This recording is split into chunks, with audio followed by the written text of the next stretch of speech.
consider, and what you also have to consider, because we want you to choose the recipient of the people's choice. Basically, we will take a ballot amongst the audience and give a prize to the contestant you thought was best, but more of that later. Our judges tonight are, firstly, Dr.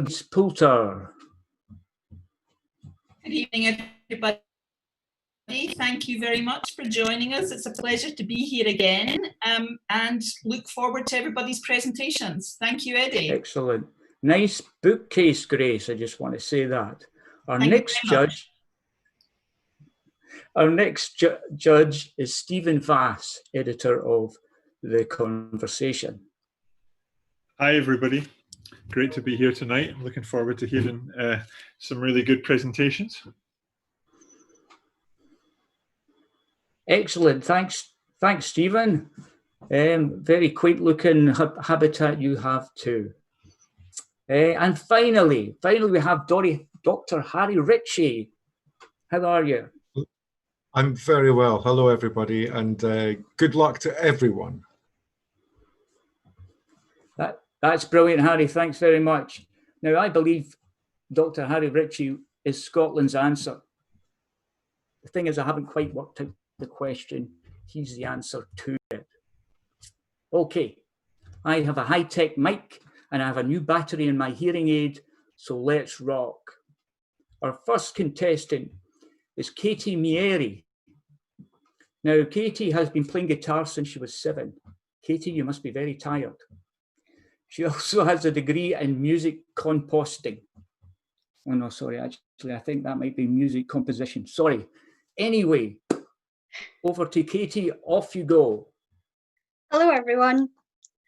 Acute myeloid leukemia, or AML, is one of the most common blood cancers in adults, with over 3,000 new cases each year in the UK. Patients initially respond well to chemotherapy treatment. However, only 1 in 5 patients will survive. One of the main reasons underlying poor patient survival is simply failure of the treatment. This is the focus of my PhD. So AML arises in the bone marrow, which is found in large bones of your body. Within the bone marrow, there is production of around 500 billion blood cells each day. So that is a lot of cells. When something goes wrong, this can lead to development of conditions like AML. The leukemia cells take over normal functions in the bone. As a result, normal blood production is severely impacted. The leukemia cells are also surrounded by a number of other cells that are normally found in the bone, and they communicate with one another. This communication is essential in driving poor response to therapy. The particular cell type I am interested in is called a fibroblast. Previous research has shown that fibroblasts have the ability to protect the leukemia cells from the effects of chemotherapy. So once treatment is complete, the leukemia cells continue to survive in the bone. But how exactly do the fibroblasts provide this protection? This is where my work comes in. I specifically want to investigate the role of fibroblasts in AML using a novel 3-dimensional cell culture system, which is displayed on the slides. The fibroblasts within this system are surrounded by the leukemia cells, and they have limited access to oxygen from their environment, which is seen by the green stain in the centre. This is particularly important as there are normally regions in your bone that have lower oxygen levels than other parts of your body. I can therefore assess the interactions between the fibroblasts and the leukemia cells in an environment that mimics that found in the bone. By understanding these interactions, I will identify how the fibroblasts protect the leukemia cells. This work will hopefully provide new therapeutic targets to aid drug development in AML. My lab is working in close cooperation with academic and industrial contacts, so I have access to a broad range of facilities, as well as drugs that are currently in development for AML. I will therefore be able to assess the impact these drugs have on cells within this system. Finally, the cell culture system used in this project will hopefully be applied in other types of cancer research or in research for common conditions like coronary heart disease and dementia that affect millions worldwide. Thank you very much. You picked a fine time to leave it. Oh, all right. Okay, we're back. Now, let's move swiftly on.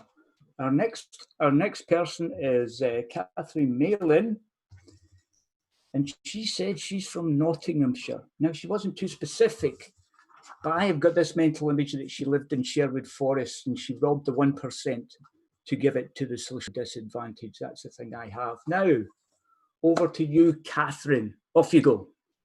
Hello. So we are familiar with the visible effect caused by stroke. Limb weakness, speech problems, walking difficulties. But what about the invisible? Every 10 minutes, someone in the UK has a stroke resulting in visual impairment. One such impairment is a hemianopia, where half of the visual world is normal, while the other half, straight down the middle, is completely lost, empty. This causes severe disability and affects all aspects of everyday life. I can see a number plate at 20 feet, but I will walk into a wheelie bin that's right in front of me. Missing a large part of the visual field affects our ability to move our eyes accurately. The brain is unable to pinpoint a target location, and so the eyes jump blindly from point to point until the object is found accidentally, such as on the left of the slide. To help patients compensate for a hemianopia, they need to frequently scan, making large eye movements into the lost field. Currently available rehabilitation methods include paper and computer-based exercises, which involve searching for a hidden target to encourage efficient patterns similar to those of visually normal patients, as on the right of the slide. Improved performance in rehab tests doesn't always translate into improvements in real life though, and there is currently no rehabilitation tool that combines these exercises with the ability to see where a patient's eyes are looking. This is where my PhD research comes in. Research-grade eye trackers can cost the equivalent of a small family car.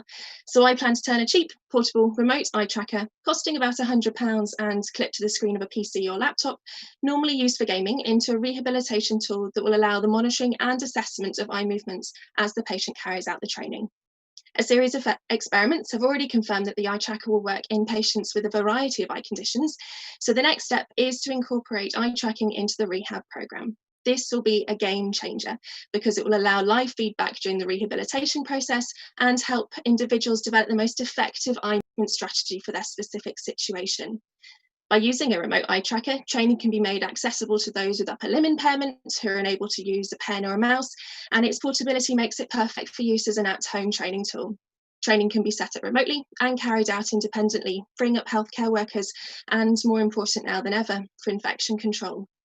But the potential benefits and applications of this tool don't stop there. There are a range of other eye conditions that benefit from specific eye movement strategies.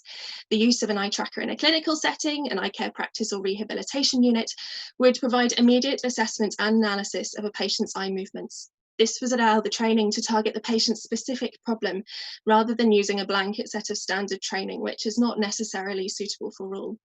Collecting eye movement data from patients on a large scale would enable the use of machine learning to make gaze strategies more efficient and improve rehabilitation outcomes. I hope that through my research, patients who previously felt their vision loss left them with a half-empty view will be able to develop the strategies to see that their world is actually half full. Thank you. Thanks very much for that, Catherine. That was excellent. Thanks very much indeed. Okay, then. Our next presenter is going to be Waqas Javed. He is from Lahore in Pakistan. And what he told me was there's a very common saying about this city that the one who has not visited Lahore has not been born. Now, I know some obstetricians and midwives who might disagree with that, but I think it's a lovely sentiment. Off you go, Waqas. Hello, everyone. Renewable energy resources such as solar and wind has the tendency to generate carbon-free electricity, and concerns for reducing carbon emissions all over the globe has directed the research towards the development of such resources. UK government has also set goals to fulfill their electricity demand by running 50% renewable energy by 2030, leading to zero carbon emissions. So this increases the possibility of introducing and installing small solar panels and windmills at each house, which would be able to generate electricity at the user level. As each house starts generating and utilizing its electricity, this provides an opportunity to interconnect all these electricity generating sources together and share this energy among the houses. But there are issues in interconnecting all of them together, which is the biggest challenge so far.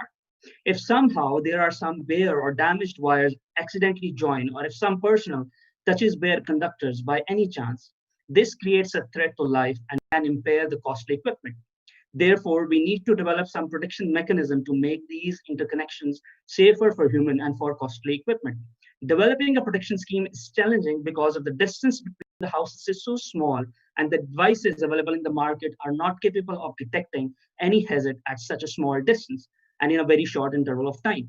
So my research is to establish a cost-effective technique for protecting the personnel and devices from any damage caused by any unknown circumstances as quickly as possible. So this is achieved by sending a signal in the network and catching it back, which determines the time of sending and receiving the signal back. This can be easily understood by making an analogy of timing a ball thrown towards the wall and getting it back. Using this technique, I have been able to develop a protection scheme which is 99% accurate in detecting and locating the fault. This leads to isolating the fault as quickly as possible to protect equipment and humans from any potential hazard. As soon as the protection mechanism gets finalized, interconnection of all the houses generating electricity using renewable resources would be possible. This will reduce the overall cost on us as a consumer paying high bills for electricity. So there are approximately 25 million houses all over the UK, and imagine if every house starts producing even a small amount of electricity, which is clean and free from carbon emissions.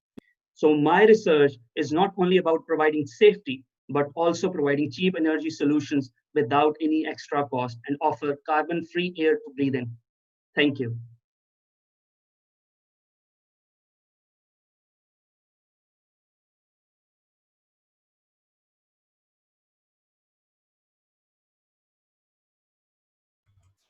Just for a moment there, I couldn't find my unmute button. That was excellent, Wakaz. Thanks very much indeed. Excellent. Now we'll move on to Roxana Munir.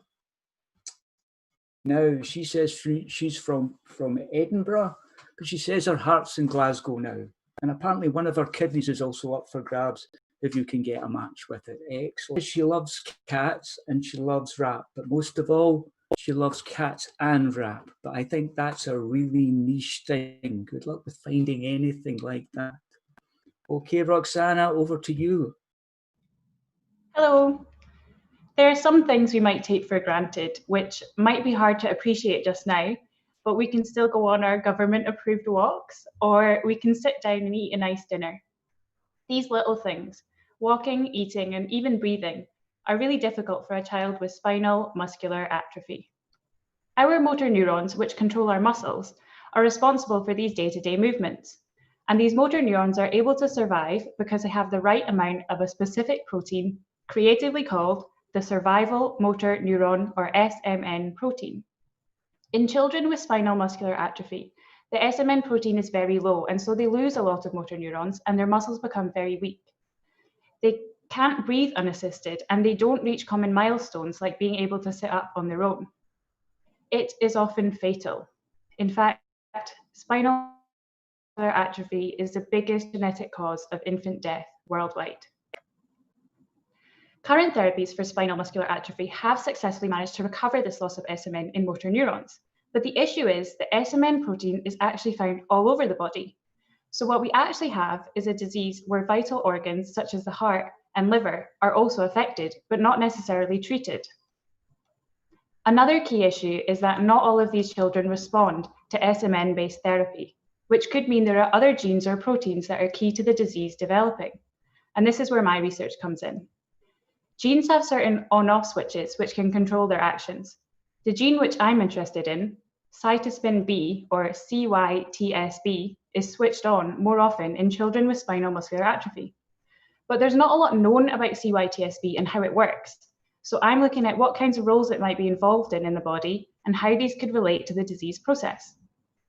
It seems likely to be involved in how cells communicate and exchange information, sort of like a supercellular postman trying to get the right packages or proteins to the right cells. It's also found in lots of organs, particularly in the heart and liver, meaning it could be playing a vital role in at least these organs. I've also found that it's present very early in life, which is important since the disease process begins very early too. By understanding more about what CYTSB does, I can look at its potential to be an SMN-independent drug target for the babies and young children who don't respond to current therapies. It could help, particularly in the organs that aren't specifically being treated right now, and this means we could potentially use it in combination with the current treatments too. In order to improve all aspects of spinal muscular atrophy in these children, we need a whole body approach. For that, we need to treat the motor neuron and beyond. Thank you. Yoo-ha! That's excellent. Thanks very much, Rosanna. Thank you. Okay, I just was having a look at the comments there, and it seems to be friends and family are weighing in to support and cheer on everybody that's taking part. So keep that up. That's fantastic. Okay, our next contestant is Nikhil Sharma. He says he's from India, and he's a very, very he's a very intense gamer, to the extent that when somebody tells him to get a life, he says, "Hey, I'm a gamer. I've got plenty of lives." So, Nikhil, it's over to you. Hello, everyone. The surface of our eye is a remarkable place. It is rich in nutrients and is home to a diverse range of microorganisms, including bacteria, viruses, fungi, and even parasites. One such parasite that lives on the surface of our eye is a demodex. These mites are present in every individual, and at any given point of time, a person can have around 2,000 mites on their eyes. It is believed that these mites are involved in causing long-term inflammation on the eyelids, a condition known as blepharitis and dry eyes. These conditions affect tens of millions of individuals around the world and together are emerging as a global public health problem. The frequency and impact of these eye conditions increase with age and have been reported to severely affect the quality of life.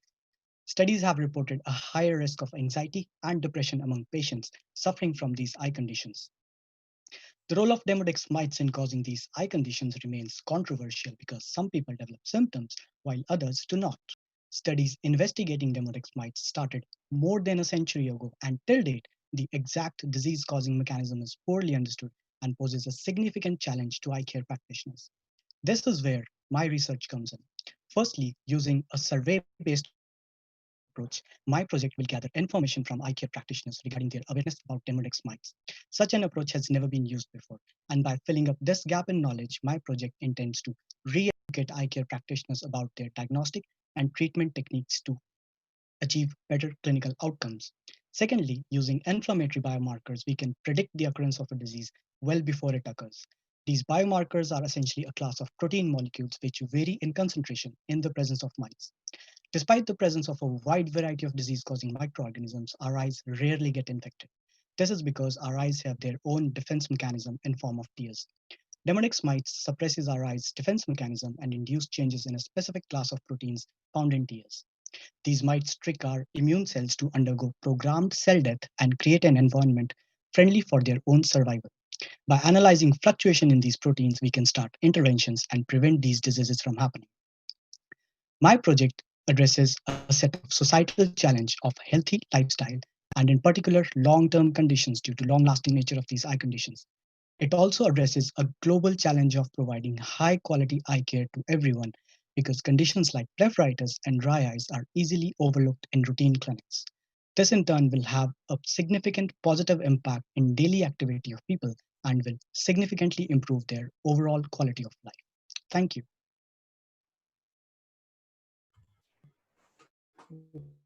Okay, that's excellent. Thanks very much, Nikhil. Again, the comments are coming in, which is absolutely fantastic. And looking at your slide and being a mad gamer, I think you've got the start of a game where you shoot the mites off of a big winking eye. But I'll leave that with you. Okay. Our next speaker is Masa Sadari. She said that she wanted to be a pilot all her life, but unfortunately she had to get glasses, so she couldn't do it. But now with her project, she feels she's a sort of virtual pilot. Unfortunately, I don't think that's quite the same as flying a 747, to be honest with you, Masa. But hey, If it makes you feel Hello. good, then go for it. Okay. Hello. It's over to you. Sorry. It's okay. Hello, we have seen many frightening fires around, especially in the forest, for example, where taking control of the fires takes many stressful days. Thanks to the technology, now we have drones that could fly around, take a picture, send it to the firemen, and they could control the fire better.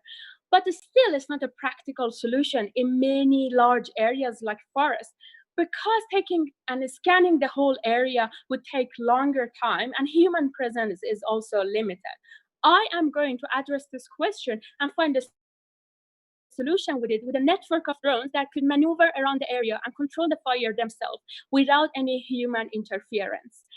You may say it's quite easy and we can do it, but it's not possible to do it without a leader drone. A leader drone is a drone which is connected to all other drones and communicate and command them.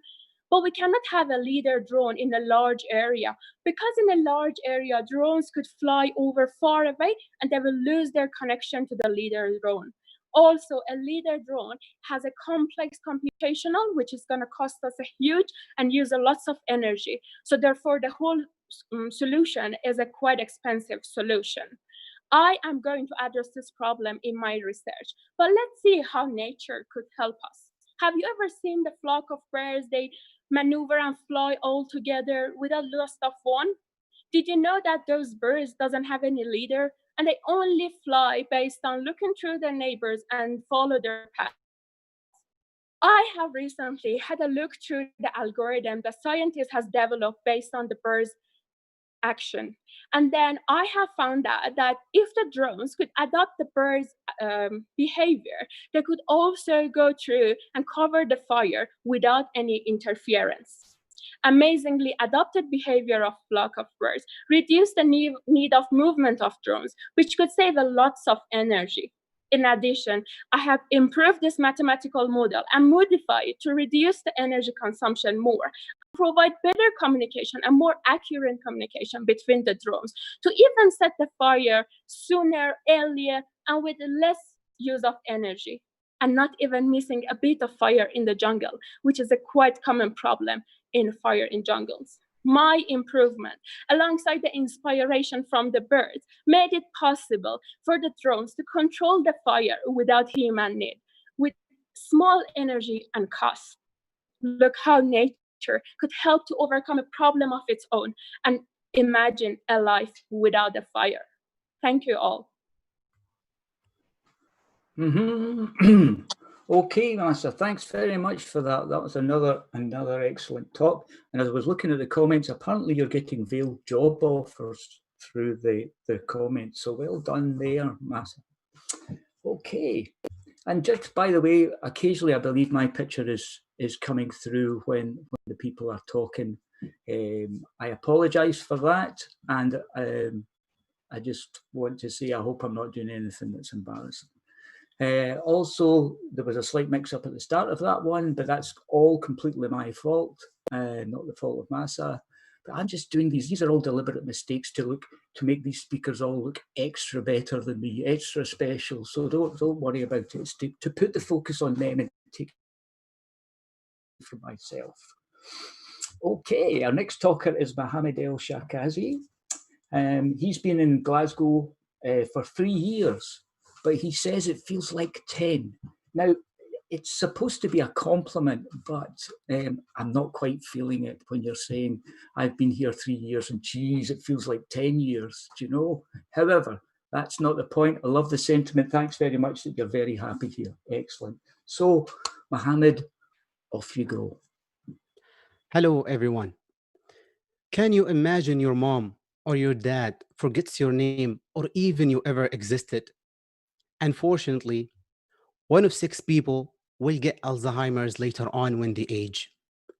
This disease is a major financial burden on healthcare systems. More than $1 trillion is spent on Alzheimer's disease worldwide every year. And third of that amount is spent by families. So no doubt, it's a global urgent issue. Until now, there are no drugs that can treat or slow down its progression. Brains of Alzheimer's disease patients suffer from damaging events such as stress. And it's important for us to protect the nerve cells, to stop or at least delay symptoms like memory loss. My research is mainly focused on a protein called NRF2. This protein protects nerve cells and helps maintain normal activity of the brain. Classical drugs that stimulate this protein found to be toxic in humans. However, I'm using a new class of stimulators that were found to be effective and safe in animal studies. We've all heard many times about drugs showing promising results in animal studies, but they turn out to be toxic in humans. And that is mainly because of the huge gap between studies and clinical trials. So my aim is to reduce this gap by developing a novel model using nerve cells from Alzheimer's disease patients to investigate the safety and effectiveness of these new stimulators. My project will show how these stimulators are working and highlight new ways for drug discovery. The findings will not only give insights about Alzheimer's disease treatment, but will also discover new ways to protect nerve cells in other forms of dementia. The outcome of my project will speed up the process of developing a treatment, and not to mention the amount of money that the families and healthcare systems would save. This would have a significant positive impact on patients' daily life. If one of your parents gets Alzheimer's, you'll realize that every memory counts, even as small as remembering a good dinner you had with them. This will make a huge difference and allow you to keep going and give you strength to fight. Thank you for listening. Okay. Okay, that's excellent, Mohammed. Well done. This is yet another presenter bringing it home. Fantastic. And I'm just looking at the comments. Gillian Hunter says it's all great so far. And Ailey Martin is saying, never mind cheering on one particular person, let's cheer them all. I think try telling that to the people who are supporting Mohammed or anyone else. Okay. Right, our next speaker is Mobeen Mahmood, sorry. Now, this is a very interesting one. She's born in Edinburgh, so she's a true East Coaster. She says some may say it's the best coast, but I have to point out that you have actually come through to Glasgow to speak. We'll leave that there. Anyway, let's proceed. Mobeen, off you go. Hi, everyone. Think about your normal day. The alarm rings, you wake up, you check your phone, you get up, you get ready, and you go out. You laugh, you socialise. Hey, not seen you in ages. Wow, that shirt really suits you. Now imagine doing all of this, but without your sight. Severe myopia can lead to blindness. Myopia is a scientific term used to describe short-sightedness. Being short-sighted means your vision's clear at near, but it's blurred in the distance. The World Health Organization predicts that up to 50% of the world's population will be myopic by the year 2050. This could become the next pandemic. Myopia actually begins in childhood and can get worse as children grow due to genetics if one or both parents are myopic, or by doing a lot of close work like reading and drawing, or using a smartphone or tablet for a long time, making the muscles in the eyes overwork and overfocus. The more your eyes overfocus at near, the worse your vision gets in the distance, making you more myopic over time. Making you more myopic over time. To slow down this progression of myopia, it's really important to relax the eye muscles when doing near work. This can be as simple as just doing less near work and spending more time outdoors, or if myopia is progressing quickly, it can be managed by an optometrist like me, who can prescribe glasses, special contact lenses, or eye drops to help. The most common treatment in the UK at the moment is contact lenses. These lenses are designed to give clear vision overall and have a special near zone which focuses for the eye and relaxes the eye muscles when doing near work. Currently, these lenses work around 50% of the time, and the purpose of my PhD is to help find out why. So to do this, I measured how well the eye focuses through these lenses when looking in the distance and at near. I measured this in adults and then in children, and I compared normal eyes with no prescription to short-sighted eyes. What I found is that some children actually find the distance and near vision a bit blurred through these lenses. This blur effect confuses the eye and causes the eye to keep over-focusing to try and make things a little bit clearer for itself, and as a result, the eye still becomes myopic.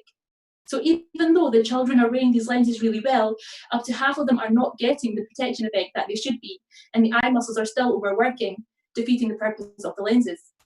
My research shows that while these lenses work 50% of the time, which is really good, for some children a combination of different treatments might be a better option, such as contact lenses and eye drops. This could change how optometrists in the UK manage myopia.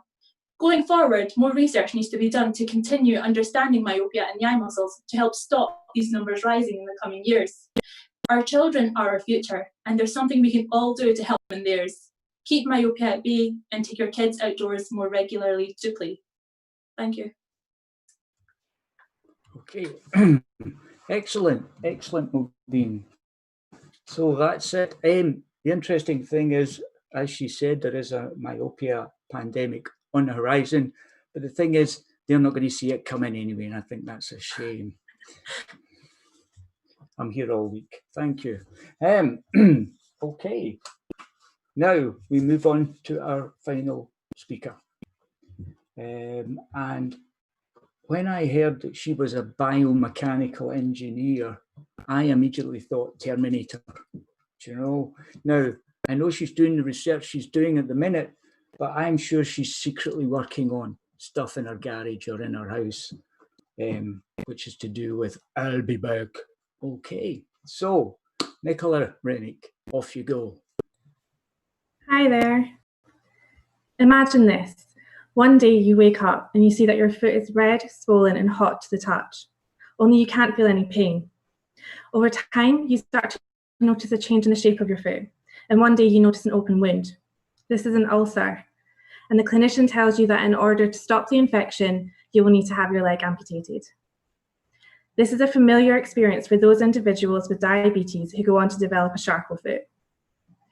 Charcot foot is a devastating complication of diabetic foot disease, which can lead to ulceration, amputation, and subsequently death. One study estimates that 44% of those diagnosed with a Charcot foot will be dead within 4 years. When the disease is active, the bones of the foot become inflamed, fractures appear, and joints can dislocate. Throughout all of this, though, the individual doesn't feel any pain due to neuropathy caused by diabetes, so they continue to walk on the foot, which causes severe deformities. These deformities create pressure points, which, if not managed and offloaded properly, will lead to the development of diabetic ulcers, which can lead to amputation.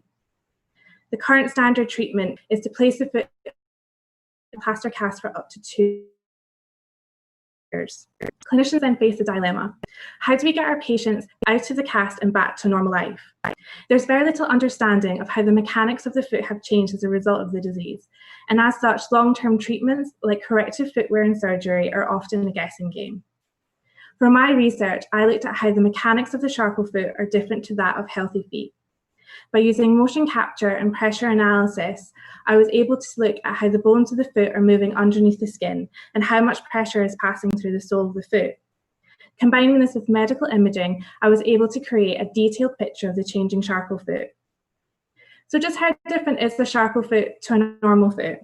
Well, 3 key findings from my research so far have shown that the ankle joint of an individual with Charcot foot has half the power of that of a healthy individual.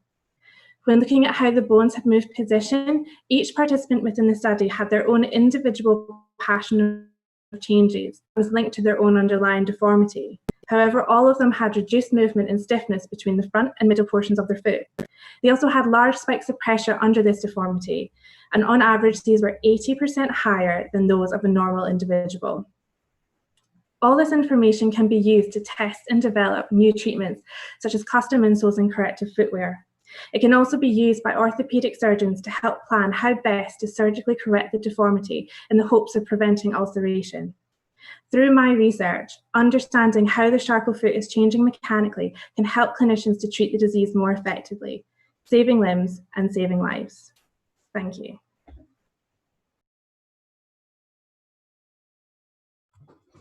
Okay, thanks very much, Nicola. Thanks very much indeed.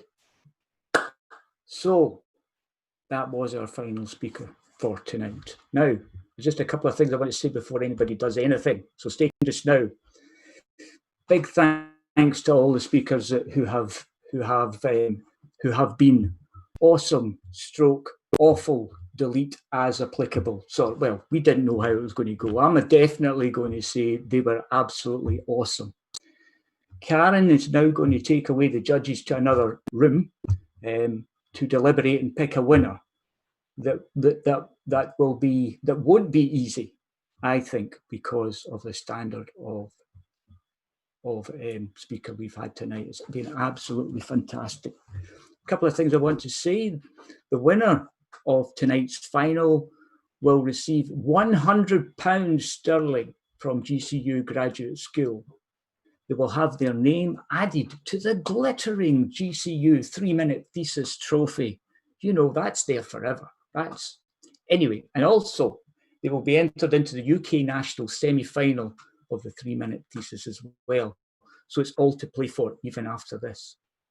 So while they're away, I also have information to pass on about your chance to pick the winner by voting online for the People's Choice. There is a link displayed. It will be displayed on the screen. It will be displayed here and there. And if you click on that link, you will be taken to the online voting site, which I'm sure is now open. So it will have all the details of the talks we have heard here, and you'll be able to cast your vote quickly. Why should you vote? Because the winner of People's Vote will also receive £100 from the graduate school, and you can influence who gets that money. Remember, you are only able to make one vote, so make it count. So you have 5 minutes. So go, fly, my young things, make history tonight. You can take a comfort break, you can get another drink and a large packet of nibbles to share or not. And while we're waiting for this, we want to play you a video about research engagement at GCU, where I interviewed Cam Donaldson.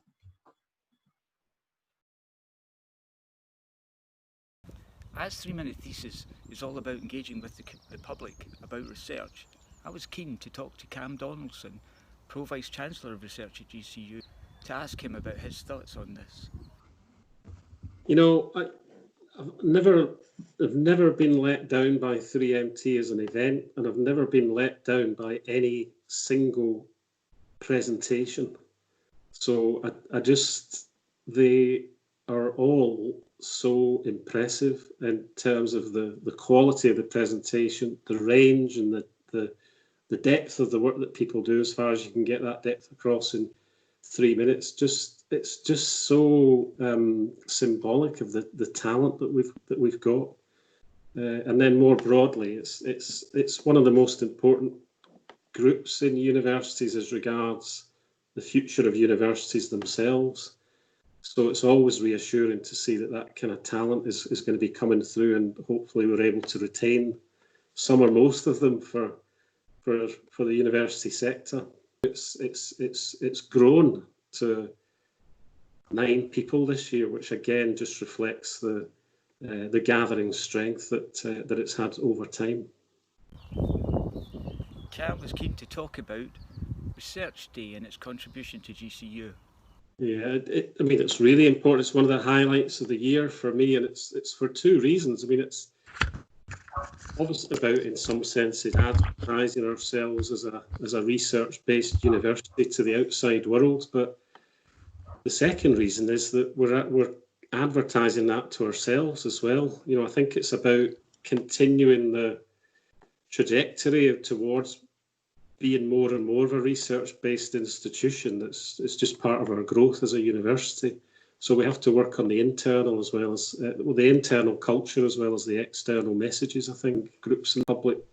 But I think another key partner of Research Day is the Community Day, where we go to, you know, a particular community, and every one of those events that I've been to has just been so good. And you know, really well organised. Our researchers are really into it, but the local community is as well.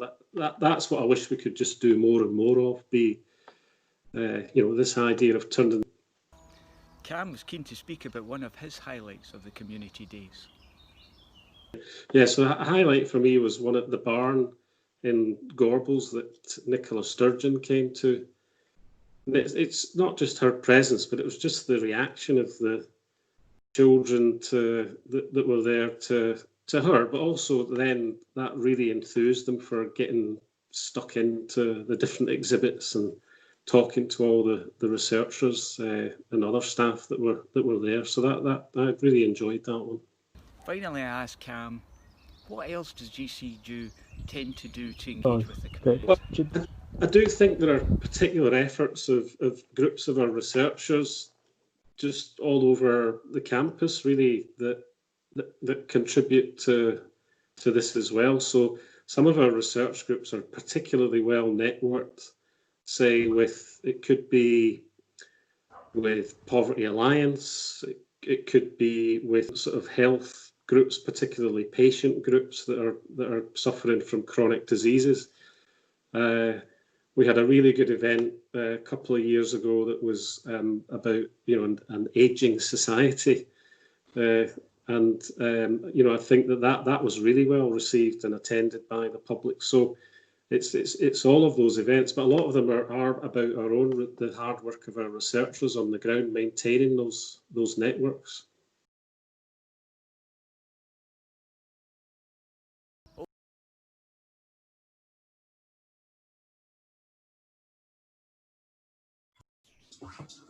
Okay, folks, welcome back.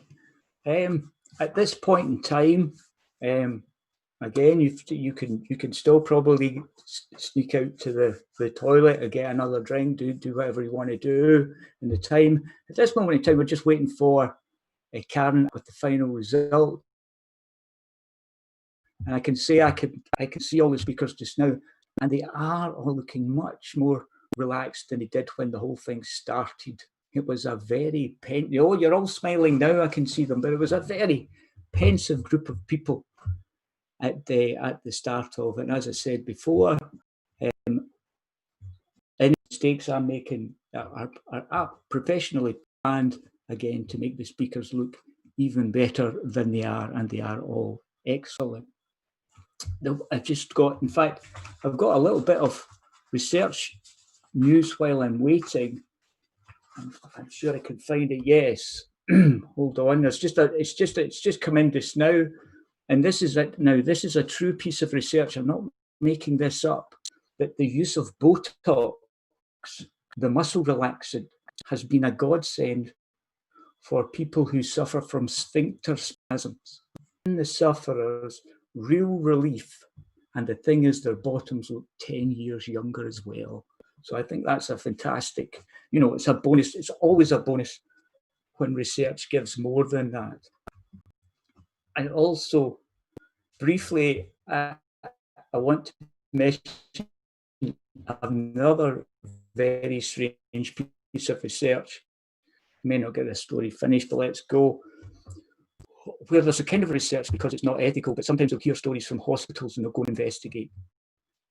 In this case, what was at stake was two people who lived next door to each other who said if they ever got bitten by a rattlesnake, they would try and get rid of the poison by using an electric current via their car alternator. Now, this actually happened. One of them, and very unfortunately, got bit in the face, and his friend went round to administer an electric shock, and he just put the battery clips on the person's ears and revved up the engine, and miraculously the person passed out and had to be taken to hospital. And there was a very unflattering of the man in the hospital after. It looks as if he had been battered black and blue with a baseball bat.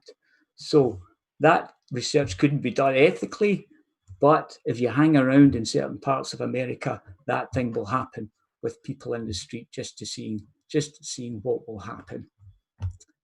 Okay, we're still waiting for them. Still waiting for them to go through. I'm sure it's going to be. To tell you the truth, I'm hoping it's any time now.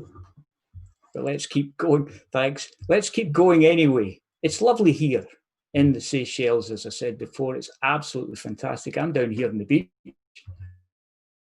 I'm going to go for a swim later. It's just about lunchtime here just now, so the bar will soon be open, and I will certainly be partaking there as well. Still nothing. Okay, I can talk all night. Don't worry about it. No, I can't. Apparently, I can't. No. I just hope that everybody's staying safe with the COVID virus. It's a very tense and time for everyone. And obviously, everybody at GCU wishes everybody out there to stay in good health, to stay safe, and to follow the guidelines, perhaps unlike all the people who were down in Bournemouth today. I think it's really important that if there are guidelines in place, it is really useful if you follow them. So that's my public information for today as well. There's no subject that I won't touch upon if need be. It must be a really tight contest because the judges are still judging away as they do. So we'll stay here, and I'll look very worriedly at the camera, occasionally glancing down to see what's happening down below. Some people are finding this incredibly funny, and I hope they do. Well, I tell you what, let's look at the comments. Let's look at the comments to see what's been saying. Maybe somebody else has got something in the comments worth talking about. Oh, so this is from Gloom. He said, one of my favorite quotes of all time is, if we knew what we were doing, we wouldn't be calling it research. That's fantastic, Gloom. Keep it up. If you get any more, please. Thanks very much. And somebody else, and that's a very important, give it up for Jim Gallagher. Now, you don't see Jim Gallagher, but Jim Gallagher has been behind the scenes all the time, and he has done a fantastic job. Just personally want to say that he has been really good at pulling everything together, and only for me to trip about on it and spoil it for everyone. But okay, yes, okay. I'm just having another little look through the comments, and I must say, well done, everyone. The world is a better place tonight, and that came from Jim Woodburn. I think that's a lovely thing to say. That's a lovely thing to say. And that's the point of research, of course. It does give us hope. I am absolutely amazed at the variance and the difference in all the research that these people are doing. And it is absolutely incredible. And I think it does give people a lot of hope for the future. There you go. Fantastic job. Excellent work. Great stuff. These are just some of the comments people are saying on the website as we wait here for the judges to return so we can find out both the winner of GCU's 3-Minute Thesis 2020 and the People's Choice for GCU 3-Minute Thesis 2020. Okay. If I disappear, I'm just going to get a sleeping bag, just in case it really does go on any longer than it should. All the students doing very well, very impressive. That's from Suzanne Hagan. And Joe Alden Gibson gave us 1, 2, 3, 4, 5, 6, 7, 8, 9, 10, 11, 12 hearts. So he loved it that much. 12 hearts he gave it. He was that overcome with emotion he couldn't actually write any words. He just put the heart icon. So he really hearts this.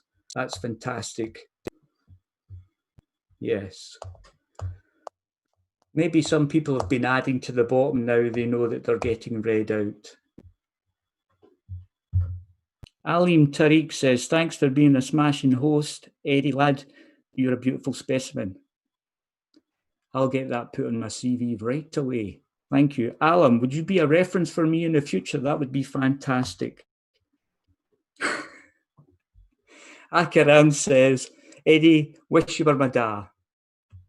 Who knows, Aka? Who knows? How old are you? Eh? Who knows? Oh. Oh, sorry, right. Okay, more people. Yeah, that's fine. Oh, he will be a reference. Alan Tariq's come back and he says he will be a reference for me. I don't know what the hell he would write in that reference, to be honest with you. But there you go. Is there times for any product placement? I don't know. I probably shouldn't have done that. I'll probably get into trouble for doing that product placement, but who knows? Maybe Ironbrew will send me a slab of something just for taking that risk. Otherwise, I unreservedly apologise for product placing in this chat, and I'm prepared to take any punishment that comes my way. But hopefully it will be seen for the humorous intent it was given.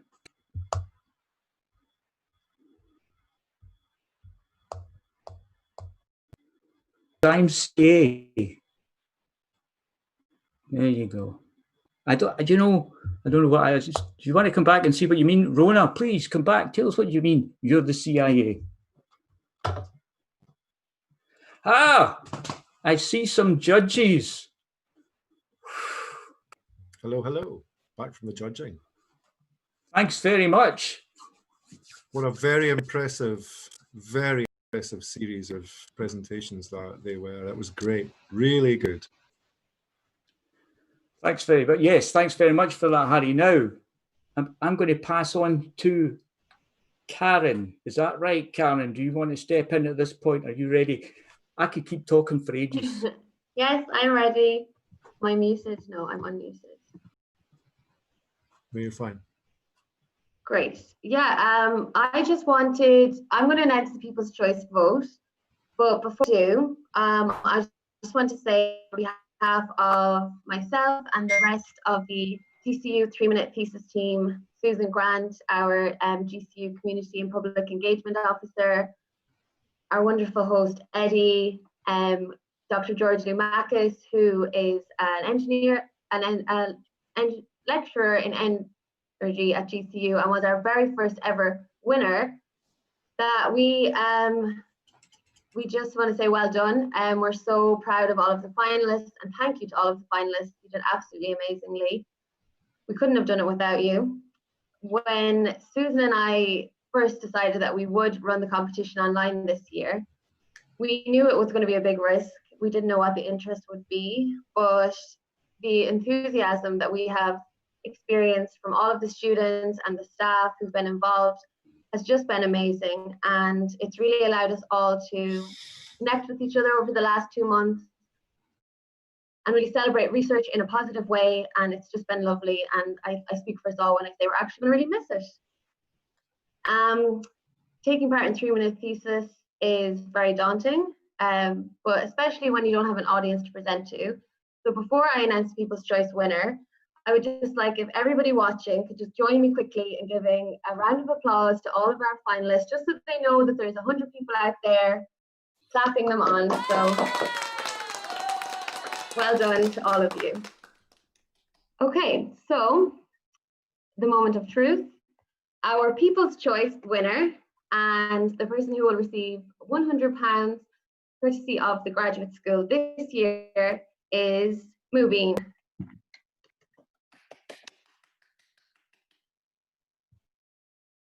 So well done, thank you. Congratulations. Thank you. Appreciate it. Thank you for everyone that voted.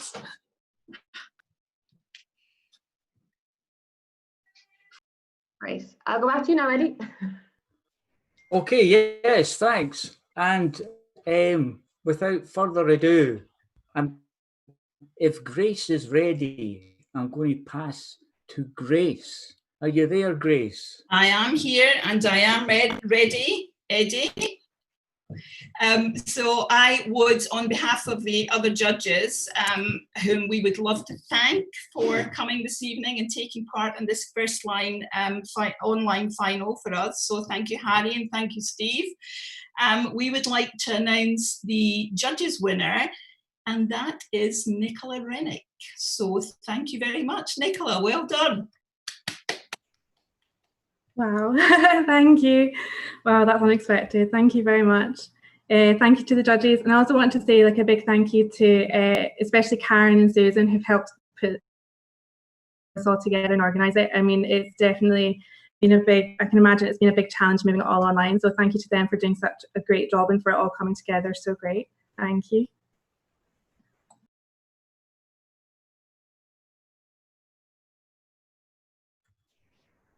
Okay. Well,